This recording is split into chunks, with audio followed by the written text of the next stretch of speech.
Black Ops 6 is almost here, so what better way to get seasoned other than talking about the entire Black Ops trilogy? In this video, we are ranking all of the Black Ops title games 1 through 5 ahead of Black Ops 6. Black Ops 6 will not be on this list for obvious reasons, nor will Call of Duty World at War, which is technically part of the Black Ops series because it is a direct prequel to Black Ops 1. But for the sake of the Black Ops name, World at War will not make it on this list. And because I ranked one game lower than another, that does not mean I thought the game was bad. Treyarch always crushes it with their titles. These are my personal opinions based on my experience with each title. But let's go ahead and jump right into it and let us know how you would rank all of the games 1 through 5. So at number 5, we have Call of Duty Black Ops Cold War. This game was released on November 13th, the day before your boy's birthday, in 2020. This game is a direct sequel to Black Ops 1, set during the early to mid 1980s, which was the Cold War. In the campaign mode, the narrative revolved around the pursuit of a Soviet spy named Perseus, who aimed to shift the balance of power toward the Soviet Union. This was dope because you were able to see locations like Berlin, Vietnam, and Turkey, and the Soviet KGB headquarters. Now, Cold War, as far as multiplayer, this game was cranked with skill-based matchmaking. It was still mad fun though. Again, making it very clear, just because I put this at number 5, that does not mean that I think this game was bad. I had a lot of fun on this game, but it seemed to offer more of that signature Black Ops combat experience with how the game flowed and even looked to a certain degree. Now, as far as the zombies mode, I was not a huge fan of zombies in Cold War. I don't know if it's just my old age, but it seemed very overcomplicated, and I was not a fan of the zombies map designs at all. I was really hoping that they would bring back some of the classic zombies maps for Cold War, but that did not happen. Good news is we will be seeing round-based zombies back in Black Ops 6. Another cool thing about Cold War was the Warzone integration, and I think that was a game changer for both the Call of Duty community and the entire franchise. What was your take on Black Ops Cold War? Now at number 4, I know this is kind of funny, but we have Black Ops 4. This was released on October 12th, 2018, and it was the 15th installment of the Call of Duty series. That makes me feel mad old, especially because this was released 5 years ago, 6 years ago. That is insane. Anyways, the multiplayer mode was pretty decent in Black Ops 4. I think this was the last Call of Duty that felt really arcadey before things started to get a little bit tactical. There was not a campaign in Black Ops 4 though. It did feature specialists, which I am a fan of to a degree. In the Black Ops titles, everything really fell into place for this game. I do think I was just playing a whole lot of Fortnite and 2K this year, so maybe I just didn't appreciate this game enough, which could be another reason why I ranked it relatively low. And unfortunately, I don't think I touched zombies in this game with the 10-foot pole.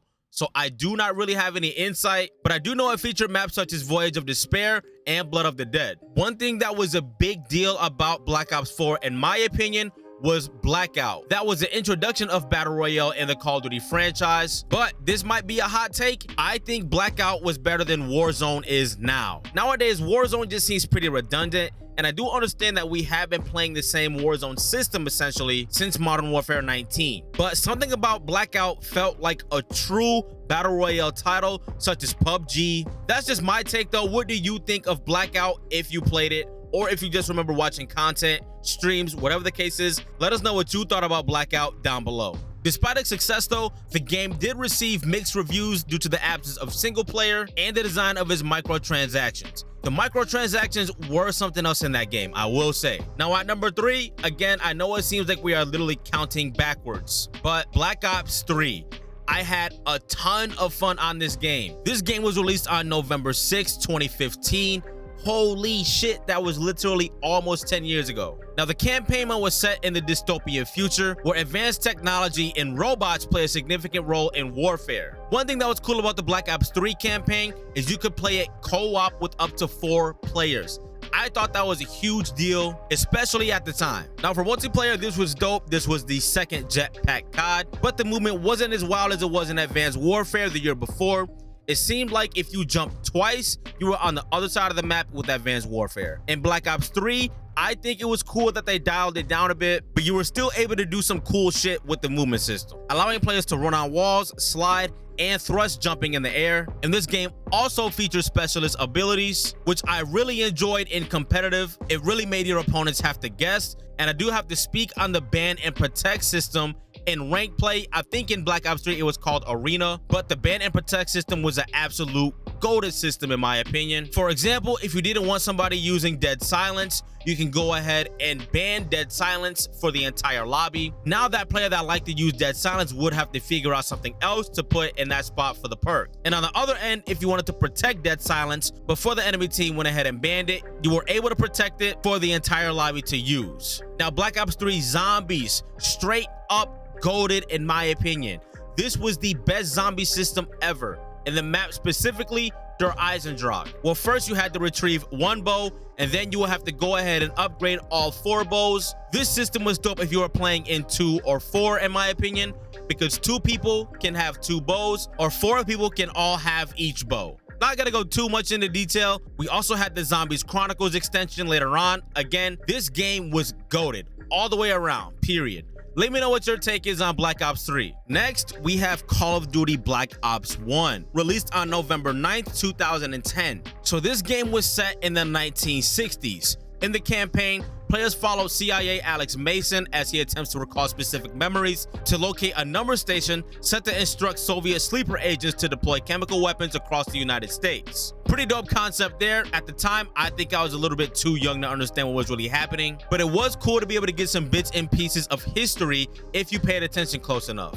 Now, multiplayer, straight up goated. I do think this was the first game that introduced gold guns. Somebody fact check me on that though. If this wasn't the case, I think this is the first game that I earned gold guns in. I think every weapon was super balanced for the most part. There was no 2 or 3 gun meta nonsense at the time. You did have to earn your kill streaks, but when you did earn your kill streaks, you were absolutely rewarded for it. This game was just a straight up W, man. Words can't even explain how good Treyarch does on these titles. The zombies mode was dope too. I remember playing 5, Kino der Toten, and just spending so many hours on the game, knowing damn well I should have been doing homework and trying to make sure I got to school on time. All right, now this leaves one game left, and that is Call of Duty Black Ops 2, released November 13th, once again, the day before your boy's birthday, 2012. So the campaign was set in 2 different time periods in the late 1980s and 2025.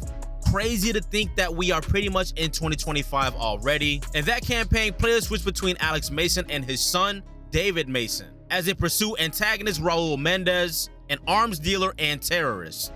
So in my opinion, this is the best multiplayer experience ever in Call of Duty. From the mechanics to the map layouts to the vibrancy, this game was nice and vibrant, but it wasn't goofily vibrant like Fortnite. It was a perfect mix of nice and bright colors and that dark and grim aesthetic. This introduced some of the futuristic stuff as well, including drones and advanced robotics. And I do think this game was the first to feature the Pick 10 system, which I think we need in every Call of Duty from here on out. I don't know why it's not a thing anymore. The prestige system was dope. This game was so fire. I hit Master Prestige, went ahead, made another account, and hit Master Prestige again. They're not making Call of Duty games like that anymore. I do give Black Ops 6 some hope though. And the zombies mode was nuts as well. The main zombies map I remember crushing it on was Mob of the Dead. That took place in Alcatraz Island. Man, just thinking about it just makes me want to go back. I was also making some really bad decisions just to play Call of Duty. Again, staying up late, skipping wrestling practice, not doing homework. We need Call of Duty games with this kind of urgency. But let me know your take on each title. If you made it to the end, thank you for sticking around. I'll drop 2 more videos for you on the screen right here. And if you dug the video, consider subscribing. I upload 2 videos every single week. Thank you all once again. All y'all take care, and I'm out.